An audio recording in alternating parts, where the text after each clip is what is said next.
Iepazīsties! Šī ir Anna. Viņai ir 16 gadi, un viņa vēlas kļūt par labāko tenisisti pasaulē, gluži kā Marija Šarāpova. Lai to sasniegtu, Annai ir jādodas uz Itāliju, kur daudz jātrenējas, jāspēlē tenis, jāpiedalās sacensībās. Bet ko darīt ar skolu? Annas draugi, modelis un sportisti ieteica: mācies viegli! Rīgas pirmajā tālmācības vidusskolā. Nu, arī Annai ir sava virtuālā skola, kurā ir individuāls mācību grafiks, kas ļauj trenēties, mācīties un arī atpūsties.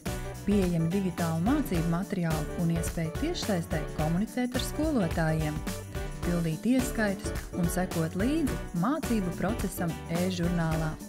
Un pats galvenais, kad Anna pabeigs skolu, viņa varēs turpināt mācīties augstskolā, Latvijā vai ārzemēs. Nu, Annai ir iespēja kļūt par labāko tenisistu un iegūt labu izglītību. Mācies viegli arī tu! Negaidi 1. septembri, sāc mācīties jau šodien!